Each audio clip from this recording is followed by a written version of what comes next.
बिस्मिल्लाहिर्रहमानिर्रहीम। अस्सलाम वालेकुम स्टूडेंट्स। जी पंजाब यूनिवर्सिटी पेपर 2017 के एक और क्वेश्चन की तरफ ये हम आए। ये क्वेश्चन है जी, आपने शो करना है कि हर मेट्रिक स्पेस जो है every metric space is the normal space. अब इसको स्टार्ट करते हैं, इसका प्रूफ। अच्छा जी, इसमें हमने स्टार्ट करना है इसके प्रूफ में। लेट आपके पास एक मेट्रिक स्पेस है X और मेट्रिक जो है वो डी डिफाइंड है। दिस इज अ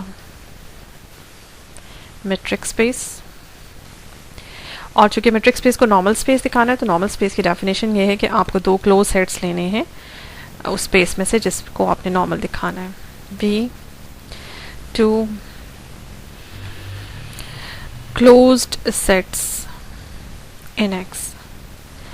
अच्छा, इसमें चूंकि इस डेफिनेशन में ऐसा कोई कंडीशन नहीं है कि दो क्लोज सेट्स जो आप लें, अच्छा दो क्लोज सेट्स जो आप लें वो डिसजॉइंट होने चाहिए, इनके A इंटरसेक्शन B आपके पास फाई होना चाहिए, बट ऐसी कोई कंडीशन नहीं है कि A और B should be non empty. तो देखिए यहाँ पे दो केसेस हैं, हो सकता है क्योंकि एक एम्प्टी सेट भी यहाँ पे क्लोज होता है, तो एक सेट नॉन एम्प्टी हो और एक एम्प्टी हो, ऐसा कुछ हो सकता है, तो भी आप कर सकते हैं। लेकिन इस वक्त जो मैं स्पेशली ये केस कर रही हूँ जब A और B नॉन एम्प्टी हैं, दोनों को नॉन एम्प्टी ले रही हूँ, ठीक है जी। A और B जब नॉन एम्प्टी हैं, लेकिन अगर आप पहले केस में इसके दो हिस्से कर लें, केस वन में हम ये लेते हैं कि A is non empty while B is empty, यानी कि एक इनमें से एम्प्टी है और दूसरा नॉन एम्प्टी है, ठीक है। तो empty set being a close set और साइमल्टेनियसली ओपन भी होता है क्लोज भी होता है, तो ये खुद को कंटेन करने वाला ओपन सेट भी है और यानी कि ये क्लोज सेट सेल्फ कंटेनमेंट है। और जो दूसरा है, दूसरे सेट को आप नॉन एम्प्टी लें और वो ले लें आप X ले लें ग्राउंड सेट, ठीक है। मतलब A को आप एम्प्टी लेते हैं तो A को आप ग्राउंड सेट ले लें, ऐसे ले लें। तो फिर ये जो है नॉन इक्वालिटी हटा देते हैं, ठीक है। ग्राउंड सेट ले लें और एक एम्प्टी ले लें, तो ये जो है ये ओपन भी है और क्लोज भी है साइमल्टेनियसली। ये वाला केस तो हो गया, ये ओके हो जाएगा इस केस में, इनके ट्रिविल केस में। जब आप ये ट्रिविल किस्म का केस लेते हैं, इनके दो क्लोज सेट्स जो आपने खास किस्म के लिए एक एम्प्टी और एक ग्राउंड सेट इटसेल्फ ले लिया, तो फिर ये ओपन भी है और क्लोज भी है और ये सेल्फ कंटेनमेंट हो जाएगी और यहाँ पे नॉर्मल जो है आपकी मेट्रिक स्पेस नॉर्मल हो जाएगी। लेकिन केस टू वो केस है जिसमें आपने ये मानना है कि A और B जो दोनों आपने क्लोज सेट्स लिए हैं वो दोनों नॉन एम्प्टी हैं, ठीक है। तो हम अब इस केस के ऊपर वर्किंग करते हैं। पहला केस तो ऑब्वियस है। इस केस में आप ये देखें, आपने दो नॉन एम्प्टी और डिसजॉइंट सेट्स क्लोज सेट्स लिए और फिर आपने कहा कि जाहिर है अगर आप इस तरह से फॉर एग्जांपल ये आपका ग्राउंड सेट है X और इसके अंदर ये आप कहते हैं कि ये A सेट है और इसी तरह से ये सेट आपके पास B सेट है। तो आपको पता है कि A सेट और B सेट चूंकि डिसजॉइंट हैं, तो A के अंदर जितने भी पड़े हुए एलिमेंट्स हैं, फॉर एग्जांपल उन्हें आप A1 कह लें, A2 कह लें एंड सो ऑन, सपोज करें जितने भी इन्फिनिट है या फाइनाइट है, जितने भी एलिमेंट्स हैं वो A से रिप्रेजेंट हम कर रहे हैं और B के अंदर जितने भी एलिमेंट्स हैं वो B1 B2 and so on B से रिप्रेजेंट है। अब अगर आप डिस्टेंस मेजर करते हैं, क्योंकि यहाँ पे जो मेट्रिक है वो डिस्टेंस फंक्शन है। अब अगर आप A के किसी एलिमेंट का जस्ट लाइक A1 इसका डिस्टेंस मेजर करना चाहते हैं B से, तो डेफिनेटली वो B सेट से। एक्चुअली मैं आपको बता दूं कि मेट्रिक स्पेस में एक एलिमेंट का किसी सेट से डिस्टेंस या एक एलिमेंट का उस सेट में पाए जाने वाले एलिमेंट से डिस्टेंस, ठीक है। तो ये आपका यहाँ पे अगर मैं मेजर करूँ distance of any element of the set A from the set B, इसको मैं अगर रिप्रेजेंट करूं RA से, ठीक है। अगर ये A1 है तो ये डिस्टेंस RA1 है, अगर ये A2 है तो ये डिस्टेंस RA2 है एंड सो ऑन। जितने भी आप वेरिएशन के साथ A के एलिमेंट्स डालते चले जाएं, आप उनके करस्पॉन्डिंगली इस डिस्टेंस को एज्यूम कर लें कि सपोज करें कि A के एलिमेंट्स का B सेट से जो डिस्टेंस है वो करस्पॉन्डिंगली RA से आप रिप्रेजेंट करें, ठीक है। अच्छा, इसमें बाय डेफिनेशन भी मैं आपको बता दूं कि एक एलिमेंट का एक सेट से जो डिस्टेंस होता है, यहाँ पे मैंने RA एज्यूम कर लिया है, लेकिन बाय डेफिनेशन जो है वो infimum of the distance from A to B where B represents the elements of the set B. यानी कि अगर आप ये A1 फॉर एग्जाम्पल एलिमेंट है, इस एलिमेंट का इस सेट से डिस्टेंस मेजर करना चाहते हैं, तो एक्चुअली में आपको इस सेट के हर एलिमेंट से इस एलिमेंट का डिस्टेंस मेजर करना पड़ेगा. ठीक है, इन सब डिस्टेंसेस को, जैसे A1 का डिस्टेंस आप B1 से मेजर करें, फिर A1 का डिस्टेंस आप B2 से मेजर करें, A1 का डिस्टेंस B3 से मेजर करें, एंड सो ऑन. तमाम डिस्टेंसेस मेजर करें, और इन तमाम डिस्टेंसेस का जो शॉर्टेस्ट डिस्टेंस होगा वो डिस्टेंस एक्चुअली में इस एलिमेंट का इस सेट से डिस्टेंस माना जाएगा.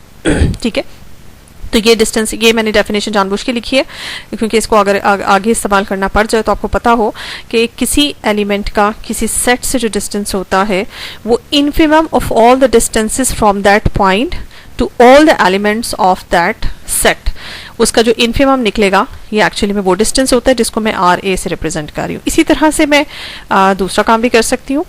मैं बी में से कोई एलिमेंट उठा सकती हूँ, आर्बिट्रेरी एलिमेंट बी, और उसका सेट ए से डिस्टेंस ले सकती हूँ और उसको मैं आर बी से रिप्रेजेंट करूँ, तो इनफिमम वो होगा infimum of the distances from A to B where A belongs to the set A. यानी कि इस बी एलिमेंट का जो डिस्टेंस है वो ए के तमाम एलिमेंट्स के डिस्टेंसेस का इनफिमम जो होगा वो डिस्टेंस कवर किया जाएगा, माना जाएगा. उसे आर बी से रिप्रेजेंट कर रहे हैं. अब आपने यहाँ पे क्या करना है नेक्स्ट जी, तो ये मैं आपके सामने ये सारी मैंने फिगर दोबारा खोल के रखी है. ये देखें, आपके पास ग्राउंड सेट है जी एक्स, उसके अंदर ये सेट ए है और ये सेट बी है, और हमने माना है कि इस एलिमेंट, कोई भी एक आर्बिट्रेरी एलिमेंट लिया हमने ए के अंदर, और इसका नाम स्मॉल ए है, और इसका हमने जो बी से डिस्टेंस माना हुआ है वो सपोज करें कि जो infimum of all the distances है वो आर ए है, और आर ए को मैंने लाइन से रिप्रेजेंट, रेड लाइन से रिप्रेजेंट किया हुआ है. यानी कि यहाँ से यहाँ तक का जो डिस्टेंस है ये हम आर ए को मान रहे हैं. अब ये मैंने अलग से भी बाहर निकाल लिए. आप इस पूरे डिस्टेंस का, यानी कि टोटल डिस्टेंस है आपका यहाँ से लेकर यहाँ तक आर ए, इसके 3 हिस्से बराबर कर लें. देखिए, एक हिस्सा ये है फॉर एग्जांपल, दूसरा हिस्सा आपके पास इक्वल हिस्से कर ले, दूसरा हिस्सा आपके पास ये है, और तीसरा हिस्सा आपके पास अंदर आ रहा है. ठीक है, आपने क्या करना है, इस टोटल डिस्टेंस के 3 हिस्से कर लें, 1 2 और 3. ये जो तीसरा हिस्सा है इतना, इस हिस्से पे इसको मैं कहूंगी ये टोटल डिस्टेंस का तीसरा हिस्सा है. इसको रेडियस मानते हुए यहाँ से यहाँ और यहाँ से यहाँ, इसको रेडियस मानते हुए इस रेडियस का एक ओपन बॉल बना लें, ए को सेंटर मान के. ठीक है, अब यहाँ पे जो मेरी सिचुएशन है उसके मुताबिक ये ओपन बॉल जो है वो कैपिटल ए सेट के अंदर आ रहा है. नॉट नेसेसरी कि ये कैपिटल ए सेट के अंदर आए, हो सकता है ये सिचुएशन ऐसी हो कि ये कैपिटल ए सेट के बाहर भी चला जाए. ठीक है, तो इसमें मैं आपको दोनों केसेस यहाँ पे ड्रॉ करके दिखा सकती हूँ, क्योंकि ये तो हमारी इमेजिनेशन है. हमारी इमेजिनेशन किसी तरह की भी हो सकती है. अब मैंने जो इमेजिनेशन ली उसके मुताबिक ये अंदर आ रहा है, लेकिन दूसरा मैं आपको ऐसे भी दिखा सकती हूँ, जैसे मिसाल के तौर पर ये ए सेट है, दूसरी और करके मैंने फिगर बनाई है. ये बी सेट है, टोटल डिस्टेंस जो है वो आपका यहाँ से लेकर यहाँ तक आर ए है, इसके 3 हिस्से करें. अब ये देखेंगे आपका तीसरा हिस्सा आर ए बाई 3 बाहर आ रहा है. आर ए बाई 3 ये इतना हिस्सा है, इसको सेंटर मान के अब आप ए को सेंटर माने और इस रेडियस का एक ओपन बॉल बना लें. तो मैं बताना चाह रही हूँ कि इससे कोई फर्क नहीं पड़ेगा, हमारे प्रूफ के ऊपर इससे कोई फर्क नहीं पड़ता. अब ये ओपन बॉल, पहले केस में जो मैंने ओपन बॉल बनाया वो पूरा ए के अंदर आ रहा था.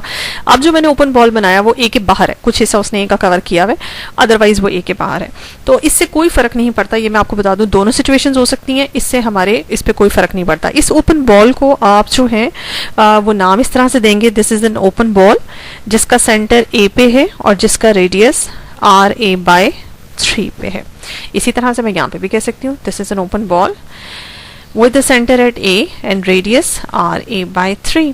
ठीक है, अब है क्या, अब ये तो मैंने देखे एक आर्बिट्रेरी सा एलिमेंट कैपिटल ए सेट में से सेलेक्ट किया, उसका डिस्टेंस बी सेट से मेजर किया, और फिर उस डिस्टेंस का थर्ड पार्ट लिया, उसको रेडियस माना, और उस रेडियस का मैंने एक ओपन बॉल बनाया उस पॉइंट के अबाउट.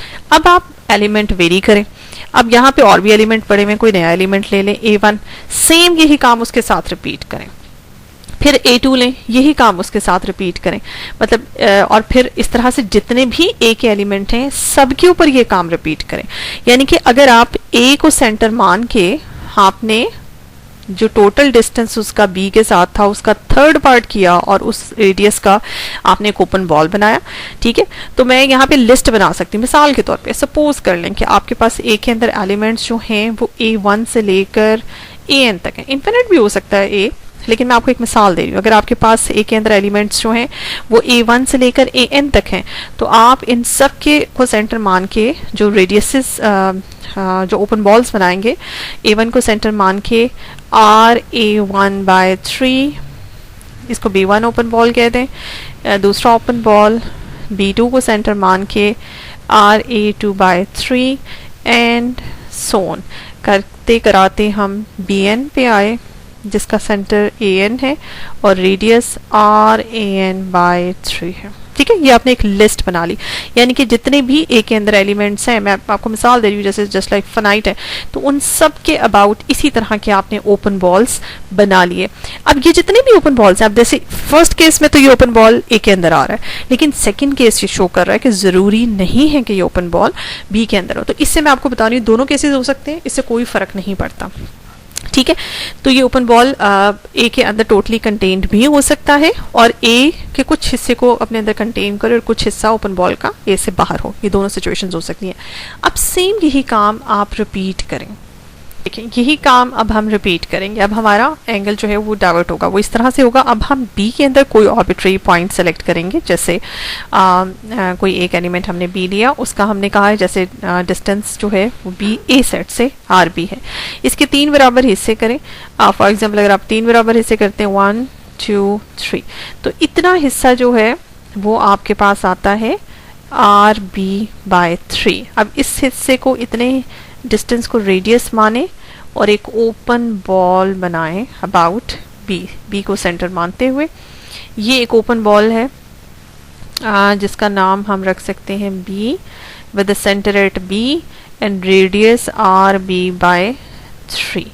अब ये सिचुएशन ऐसी भी हो सकती है, मैं इसको ऐसे भी स्केच कर सकती हूँ, जैसे मैंने उधर भी दोनों ऑप्शंस आपको दिए थे, मैं यहाँ स्केच करती हूँ। दोनों ऑप्शंस आपको दिए थे, इसी तरह से मैं आपको यहाँ पे भी दोनों ऑप्शंस देती हूँ। ये है जी बी, ये आपके पास सेट बी है। पहले केस में ये अंदर आ रहा है, दूसरे केस में हो सकता है कि ये बाहर भी आए, ये ऐसे है।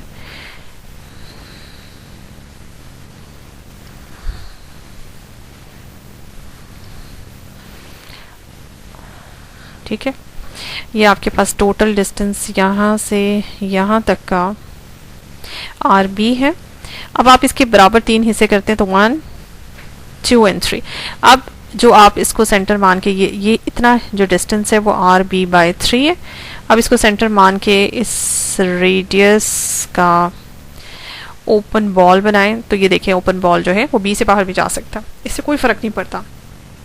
अब आपने क्या करना है, इस ओपन बॉल को आप कहेंगे कि बी और सेंटर इसका बी पे है और इसका रेडियस RB/3 है। अब अगर बिल्कुल इसी तरह से अगर हम ये माने कि बी के अंदर बहुत से एलिमेंट्स हैं, ठीक है, अब वो फाइनाइट भी हो सकते हैं, इनफिनिट भी हो सकते हैं। सपोज करें कि बी के अंदर जो एलिमेंट्स हैं वो B1 से लेकर BM तक जा रहे हैं, तो आप क्या करेंगे, इसी तरह हर पॉइंट के अबाउट ओपन बॉल बनाएंगे।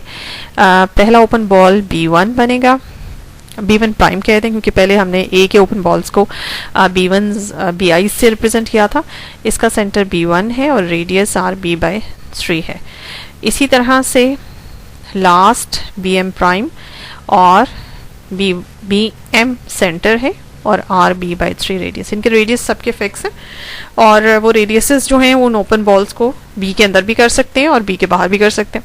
अब ये जितने भी ओपन बॉल्स इस तरह के आपके पास बनेंगे, ये जहन में रखिएगा, ये सब ओपन बॉल्स को अगर आप इस तरह के जितने भी जैसे जस्ट लाइक आपने ये सारे ओपन बॉल्स बनाए, इन सबको जब आप यूनियन करेंगे तो डेफिनेटली आपका सारा बी कवर होगा, उस यूनियन के अंदर बी आपका कवर होगा। बिल्कुल इसी तरह से वो तमाम ओपन बॉल्स जो हमने ए के एलिमेंट्स के अबाउट बनाए थे B1 से BN तक, वो तमाम ओपन बॉल्स ए को कवर करेंगे। इसी तरह से ये तमाम ओपन बॉल्स बी को कवर करेंगे, यानी कि बी अगर इन सब का यूनियन ले लिया जाए, जस्ट लाइक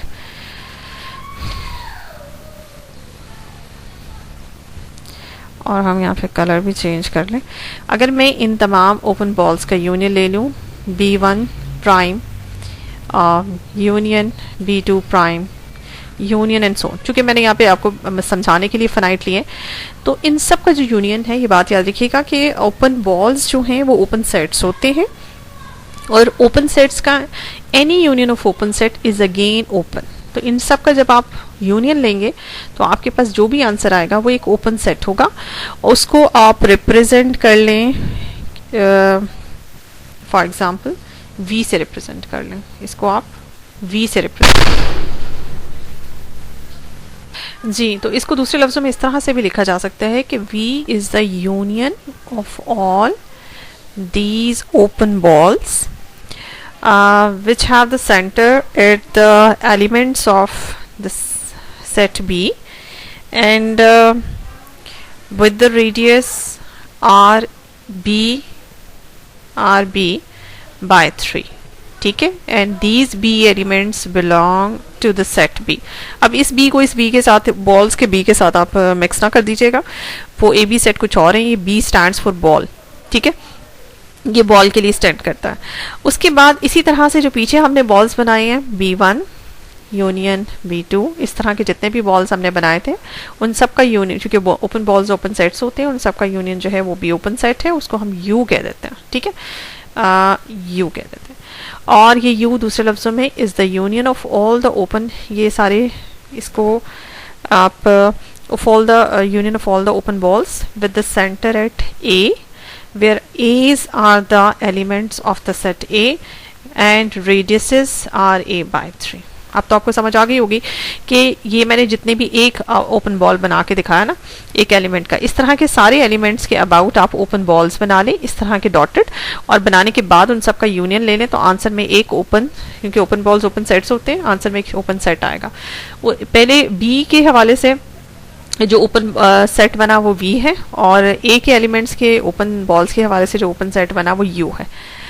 अब यहाँ पे हम ओपनली कह सकते हैं कि A सेट जो है वो कंटेन्ड है U में, इस U में, क्योंकि U जो है वो तमाम A के एलिमेंट्स के ओपन बॉल्स के यूनियन से बना है। तो वो सारे ओपन बॉल्स जैसे हमने देखे थे वो एक कुछ हिस्से को कवर कर रहे हैं, तो उन सब का जब हम यूनियन लेंगे तो आपके पास U बनेगा, और U के अंदर डेफिनेटली पूरा A कंटेन होगा। इसी तरह से B पूरा का पूरा B सेट जो है V सेट के अंदर कंटेन्ड है। अब आप ये देख लें, आपने क्या किया था, आपने दो क्लोज बॉल लिए थे, A सेट और एक आपने क्लोज बॉल लिया था। स्टार्ट कैसे किया था आपने, मेट्रिक स्पेस के अंदर दो डिसजॉइंट A और B दो क्लोज सेट्स लिए थे। इन दो क्लोज सेट्स के करस्पॉन्डिंगली मेट्रिक स्पेस के अंदर ही आपको दो ओपन सेट्स मिल गए जो डिसजॉइंट। अभी इनको प्रूव करना है कि हमने U और V आपस में डिसजॉइंट है, लेकिन A और B जो हमने लिए थे वो डिसजॉइंट लिए थे। A पहले ओपन बॉल में पहले ओपन सेट में कंटेन है, और B जो है वो दूसरे ओपन सेट में कंटेन है। अब सिर्फ एक काम रह गया है, और वो काम ये है कि आपने इन दोनों ओपन सेट्स को चेक करना है कि इनका इंटरसेक्शन फाई है, यानी कि ये दोनों ओपन सेट्स डिसजॉइंट हैं। तो जी हमारा अब टारगेट है कि हमने शो करना है कि U का V के साथ इंटरसेक्शन जो है वो फाई आता है, लेकिन हमने इसके ऑपोजिट काम किया। हमने कहा सपोज करें U और V का इंटरसेक्शन फाई नहीं है, बल्कि U और V के इंटरसेक्शन में एटलीस्ट वन एलिमेंट बिलोंग करता है। अब ये एलिमेंट X है, देखिए X U से भी है एंड X का ताल्लुक V से भी है। V से होने का मतलब ये है कि X जो है ये इक्वेशन अगर हम ऊपर वाली देखें तो X इसके राइट हैंड साइड से बिलोंग करता है, और अगर हम U को देखें राइट हैंड साइड को तो X इसके राइट हैंड साइड से बिलोंग करता है। अब मैं यहाँ लिख देती हूँ इसकी value, X belongs to U की वैल्यू लिखती हूँ। U is basically the union of all the open balls with the center at A and radius RA by 3, and A represents all the elements, arbitrary elements of capital set A. X belongs to the union of open balls B with the center at the elements of the set B and with the radius RB by 3। अब ये देखिए right hand side ये क्या है आपके पास, अगर मैं इसका कलर यहाँ पे चेंज करूँ तो ये आपके पास क्या है, X एलिमेंट इस यूनियन से बिलोंग करता है। अब इस यूनियन में कितने ओपन बॉल्स हैं, इसमें इन्फिनिट ओपन बॉल्स भी हो सकते हैं। अगर कोई एलिमेंट यूनियन ऑफ सेट्स से बिलोंग करता है तो इसका मतलब ये होता है कि उस यूनियन में से किसी एक सेट से जरूर बिलोंग करता है, ठीक है। तो से X बिलोंग कर रहा है किसी एक ओपन बॉल से। अब जैसे मैंने आपको कहा था कि बहुत से ओपन बॉल्स हैं, B1 से लेकर BN तक, कोई एक ओपन बॉल से सेंटर A1 पे, और रेडियस जो है वो मैं इसका बनाऊंगी RA1/3, और यहाँ पे ये तमाम ओपन बॉल से बिलोंग कर रहा है, मीन्स यहाँ पे भी से करके किसी एक से बिलोंग कर रहा है। यूनियन से बिलोंग करने का मतलब किसी एक से। B1 प्राइम कह लें, इनको डिफरेंट करने के लिए, ये इनको प्राइम्स से ही अगर आप रिप्रेजेंट करें शुरू से, सॉरी इनको नहीं, यहाँ पे ये इनको अगर आप प्राइम्स से रिप्रेजेंट करें तो ज़्यादा बेहतर होगा। With centre at B1 and radius RB1/3। अब यहाँ पे भी एक ओपन बॉल है जिससे x बिलोंग कर रहा है, और यहाँ पे भी एक ओपन बॉल है जिससे x बिलोंग कर रहा है। अब देखिए पहला जो ओपन बॉल जिससे x बिलोंग कर रहा है, यहाँ से देखिए ये ओपन बॉल होगा, मैं इसको स्केच कर देती हूँ। ये ओपन बॉल ऐसा होगा, इसका सेंटर A1 पे है, और इसका रेडियस जो है वो RA1/3 है। ठीक है, तो x अगर इस ओपन बॉल से है तो इसका मतलब है x यहाँ कहीं लाई करता है, अंदर है इसके, यानी कि डिस्टेंस जो है इस x एलिमेंट का इस ओपन बॉल के सेंटर से कितना है, lesser than the radius, radius से कम है, और तभी तो इसके अंदर है। और यहाँ से हम क्या रिजल्ट निकाल सकते हैं, अगर मैं यहाँ पे एक ओपन बॉल बनाऊं, ये ओपन बॉल है आपका B1, और ये ओपन बॉल है जी आपके पास B1 प्राइम, इसका सेंटर है जी स्मॉल b1, और इसका जो रेडियस है वो RB1/3 है, और x इससे भी बिलोंग कर रहा है, मीन्स x भी इस बॉल के अंदर है। अब आप इस x का अगर सेंटर से डिस्टेंस कवर करें, सेंटर पॉइंट से डिस्टेंस मेजर करें, तो डेफिनेटली वो रेडियस से कम ही है। तो यहाँ पे मैं लिख सकती हूँ एंड करके, distance of the point x from the center of this open ball is lesser than the radius r, ये RA1 था, ये RB1/3 है। इसको ना मैं ज़रा ठीक कर दूँ, दिस इज RA1/3। यहाँ पे मैं आपको एक और चीज़ बता दूँ, ये मैं दोबारा से स्केच करके आपको दिखाती हूँ। ये आपके पास सेट है कैपिटल A जो हमने स्टार्ट में बनाया था, और ये आपके पास सेट है कैपिटल B, उसके अंदर ये सारा, ये जो B1 ओपन बॉल है ये कैपिटल B के अंदर है, B1 प्राइम। अच्छा जी, ये मैंने दोनों फिगर्स आपके सामने रखनी है। एक्चुअली में आपका जो B1 ओपन बॉल है वो B सेट के अंदर है, B क्लोज सेट के अंदर है, और B1 जो ओपन बॉल है वो A सेट के अंदर है। तो मैंने दोनों सिचुएशंस, जैसे मैं शुरू में भी मैंने आपको बताया था कि ओपन बॉल B1 और B1 प्राइम इस सिचुएशन में भी हो सकते हैं, और B1 और B1 प्राइम ऐसे भी हो सकते हैं। ठीक है, ये वाली सिचुएशन भी हो सकती है कि इनका थोड़ा सा हिस्सा बाहर हो, और ये वाली सिचुएशन भी हो सकती है कि टोटली कंटेन्ड हो A और B में रिस्पेक्टिवली। अब सीन क्या है, अब सीन ये है कि यहाँ से मैं आपको बता दूं कि अगर हम ये सपोज करें कि A सेट और B सेट के दरमियान का जो डिस्टेंस है, देखिए जो डिस्टेंसेस होते हैं, चाहे वो एक एलिमेंट से दूसरे सेट के दरमियान, एक एलिमेंट से दूसरे एलिमेंट का हो, या फिर एक सेट से दूसरे सेट का हो, डिस्टेंसेस हमेशा मिनिमम डिस्टेंसेस मेजर किए जाते हैं।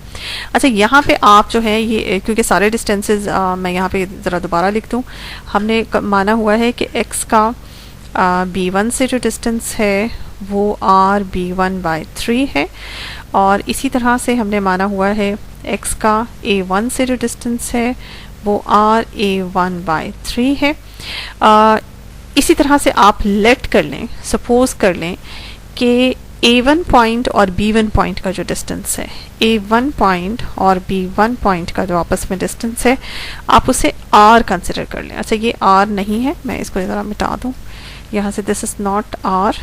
ठीक है, R जो है वो डिस्टेंस है A पॉइंट से B पॉइंट तक का। अब इसको मैं ब्लू से अगर रिप्रेजेंट करूँ इन जनरल, यहाँ से अगर मैं मेजर करूँ इस पॉइंट से इस पॉइंट तक का डिस्टेंस, ठीक है, A पॉइंट से A1 पॉइंट से B1 पॉइंट तक का जो टोटल डिस्टेंस है उसको मैंने R कंसिडर किया है, और इस फिगर में भी मैं बना देती हूँ। A1 पॉइंट से B1 पॉइंट तक का जो डिस्टेंस है उसको मैंने R कंसिडर कर लिया, ठीक है। वो भी तो आपने कंसिडर करना है कुछ ना कुछ, तो R है जो कि आपको नज़र आ रहा है कि पॉजिटिव डिस्टेंस है, यानी कि ये डिस्टेंस जो है वो नेगेटिव नहीं, डिस्टेंस फर्स्ट ऑफ ऑल तो नेगेटिव नहीं हो सकता और ये पॉजिटिव डिस्टेंस है। अच्छा जी, उसके बाद आपने और डिस्टेंसेस भी कुछ लिखने हैं, जैसे ये आपके पास पॉइंट है, ठीक है। ये A1 जो पॉइंट है, इस A1 पॉइंट का डिस्टेंस आपने लिखना है B सेट के साथ। ये A1 पॉइंट, इसका डिस्टेंस B सेट के साथ, इसको आप कंसिडर कर लें RA1, जैसे कि हम शुरू में कंसिडर कर रहे थे। और इसी तरह से इस फिगर में अगर आप इसको लिखेंगे, A1 का B सेट से जो डिस्टेंस है वो मैं यहाँ पे रिप्रेजेंट करूँगी RA1, ठीक है। इसी तरह से अगर हम कलर चेंज कर लें, मज़ीद ग्रीन कर लें, अब B1 पॉइंट आपका ये पॉइंट है जी, B1 पॉइंट।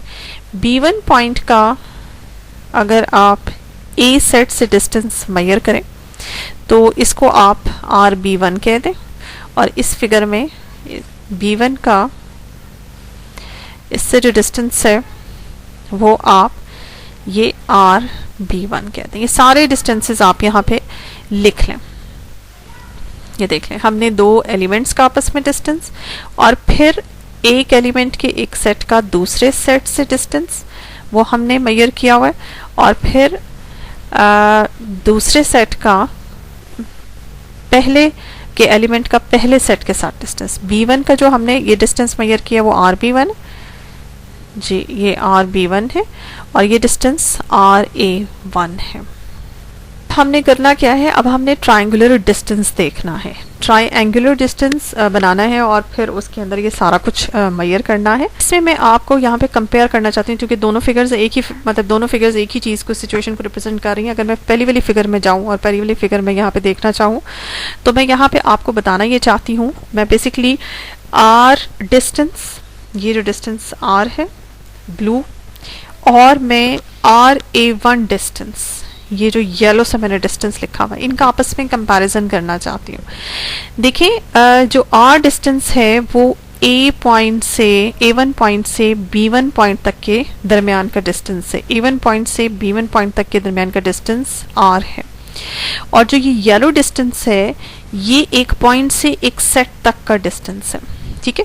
ये पॉइंट से सेट तक का जो डिस्टेंस है, जैसे मैंने स्टार्ट में आपको बताया था, ये minimum of all the distances है। मतलब आपने A1 का डिस्टेंस B के सारे पॉइंट से फाइंड किया, और फिर उनका जो इन्फिमम था, सबसे स्मॉल था डिस्टेंस, ये वो डिस्टेंस है इस पॉइंट का इस सेट के साथ।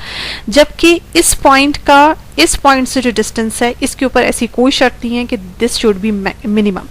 एक पॉइंट से एक सेट तक का जो डिस्टेंस होता है वो इन्फिमम होता है ऑल द डिस्टेंसेस का, जैसे कि मैंने आपको पहले डेफिनेशन बताई थी। ये इसके आगे मैं लिख लूं, this is the infimum of all the distances from the point A1 to all the elements B, where B are the arbitrary element of the capital set B. Similarly, B1 point का इस set से जो distance है, this is the infimum of all the distances from the fixed point B and the all elements of the set A. क्योंकि ये set RB1 जो है, ये जो डिस्टेंस है और ये जो डिस्टेंस है, ये मिनिमम डिस्टेंस है।